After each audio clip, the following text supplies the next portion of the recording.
El último video que les pusimos ahí sobre digamos, la corte plena, ¿verdad? Sí, las inhibitorias. Sí, las inhibitorias, pero también como la falta como de trabajar con ganas, con energía, Sí, un ¿verdad? poco de dinamismo en las Sí, cosas. sí, un poco quedados, ¿no? Claro, ellos están acostumbrados a que sus sesiones sean privadas, ¿verdad? Esta sesión, bueno, por alguna forma... Sí, en algunos momentos se vuelve privado cuando ya se tocan temas verdaderamente que son importantes. Pero como ahí los vimos Delicados. 3 horas, porque la sesión era 3 horas, ¿verdad? La segunda parte, Sí. eran como de 7 horas, porque Sí, sesionaron sí, 2 veces. 2 veces, ¿verdad? Pero sí, pero es que uno no puede decir que era cansancio, porque yo desde que los vi arrancar, yo digo que es No, que... esa es la dinámica de la corte. Sí, sí, le falta ponerse, creer en lo que están haciendo, ¿verdad? Esa es la dinámica. Sí, sí, ahí estuvieron viendo temas como el caso Topo, Red de Cuido, ¿verdad? Estuvo hablando de otros proyectos interesantes para Costa Rica, para la zona fronteriza, digamos, sur, el tren internacional, ¿verdad? Es que los hermanos panameños se mandaron, van a hacer un tren desde la provincia de Chiriquí hasta Panamá Centro, ¿verdad? Son 200 kilómetros. Sí, y es lo que yo te explicaba, pero vea qué interesante, porque claro, no se dan en el tiempo esas coincidencias, pero digamos Costa Rica tuvo un tren desde Palmar Norte hasta la frontera.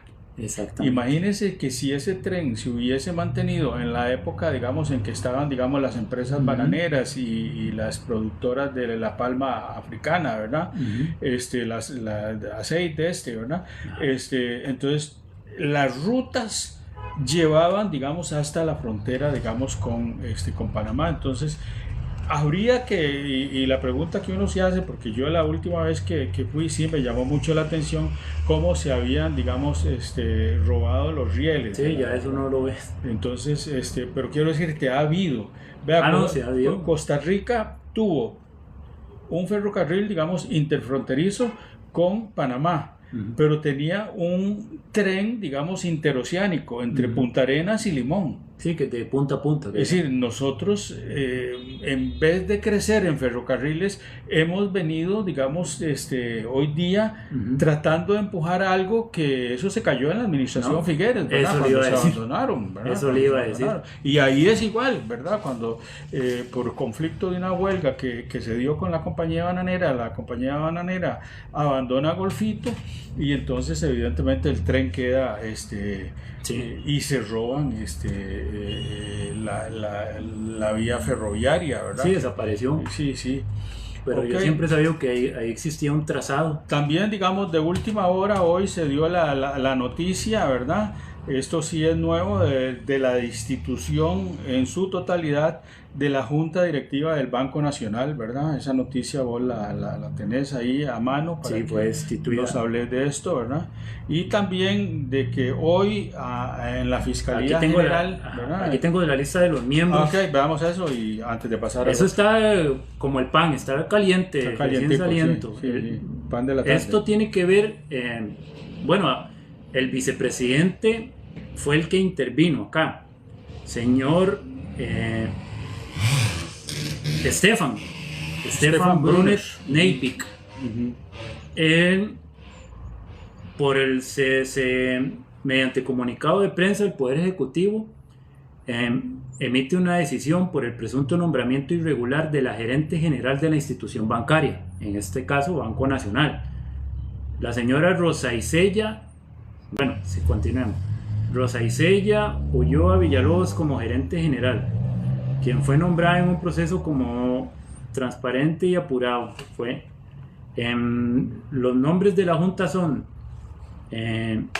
varios, don Guillermo, son 6. Bueno, no importa. Marvin Arias Aguilar, Maricela Alpizar Chacón, Ruth Belarmina Alfaro Jara. Creo que es la totalidad, ¿verdad? Sí, José Bernal Juan Alvarado, es un solo nombre. José Manuel Arias Porras, Montserrat Betzel del Carmen Buján Boza y Carlos Rodolfo de Gerardo González Cuadra. Ahí están los 6 nombres. Sí.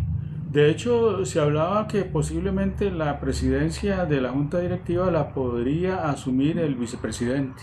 Exactamente. Don Stefan Brunner, ¿verdad? Pero bueno, eso son, digamos, todavía no es oficial hasta que no se... Bueno, y el proceso queda anulado, ¿verdad? De la designación de Rosa Isella Ulloa Villalobos. Sí, porque el proceso de selección fue realizado por la empresa Doris Peters y Asociados, en el que Ulloa obtuvo el primer lugar de los candidatos valorados para el concurso. Y les decía también que noticia de última hora, ¿verdad? Hoy día se presentaron a la Fiscalía General de la República cinco personas, entre ellos Natalia Díaz. Ajá, ok.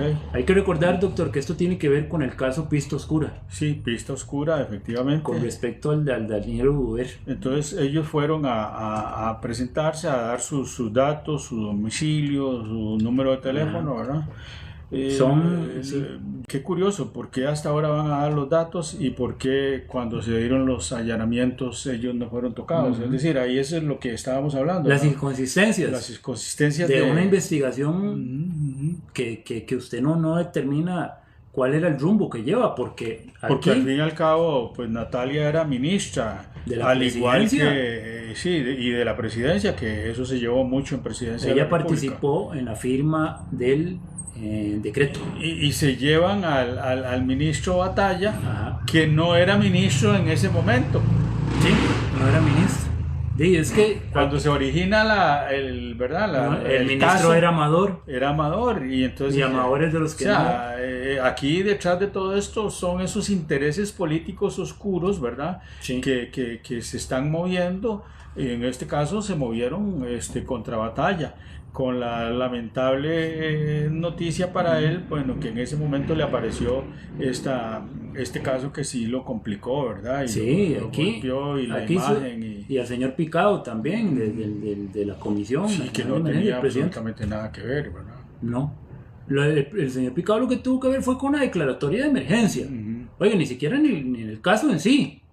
Y aquí hay 14 imputados. Eso es lo que el fiscal general... Es que al fiscal general le gusta como meter mucho imputado. Y hacer casos muy grandes. Sí, y en esos 14 imputados se presentaron hoy no a comparecer, ¿verdad? Sino a presentar sus datos, ¿verdad? Es decir, yo vivo acá, aquí es donde estoy, aquí es donde me encuentran, a este número de teléfono ratifiquemos, y aquí es donde me van a encontrar para un futuro. Junto con ella, el dueño de MECO fue Carlos Retana. Carlos Retana. Se fue Fernando Naranjo Elizondo. Fue Orlando Marín Fallas, ingeniero de la Unidad de Gestión de Procesos de Reconstrucción de la Comisión Nacional de Emergencia. Bastante gente. Sí. Bueno, y luego vino la sección de preguntas, interesante, porque sí se nota que hay un cambio, ¿verdad?, entre los medios que están asistiendo hoy día, ¿verdad? Ya un poco alguna prensa oficialista empieza a cubrir conferencias, está cubriendo las conferencias, ¿verdad?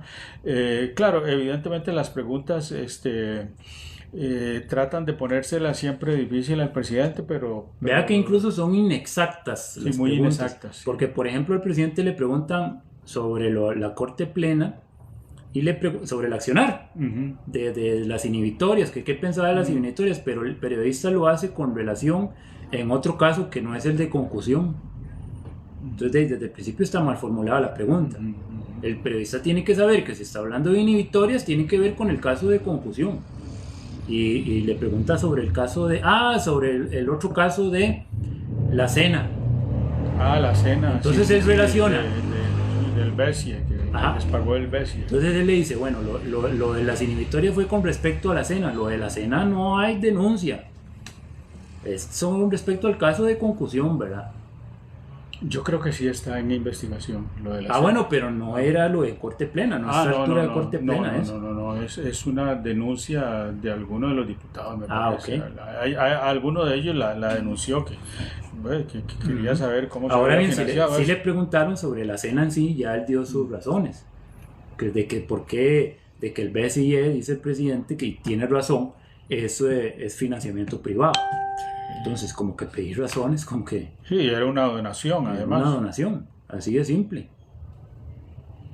Declaró sobre también, creo que le preguntaron algo de la carretera San Ramón, de las expropiaciones. Ah, sí, esa parte es muy importante, de que había una queja de alguien, y entonces digo, no, la carretera sigue construyéndose, ¿verdad? Sí.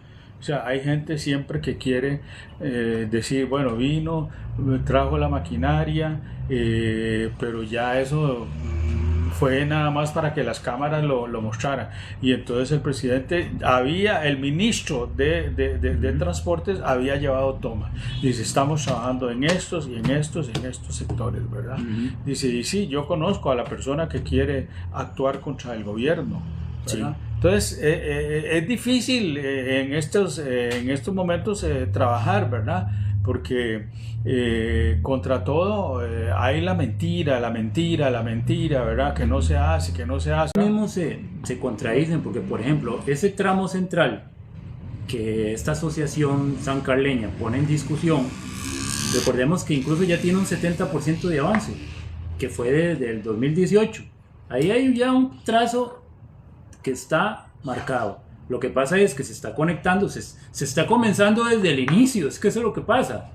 Se está conectando ese trazado y esta asociación, el mismo presidente dice que el presidente de esa asociación, él lo bloqueó porque es una persona que no simpatiza con él. Entonces de buenas a primeras te va a atacar.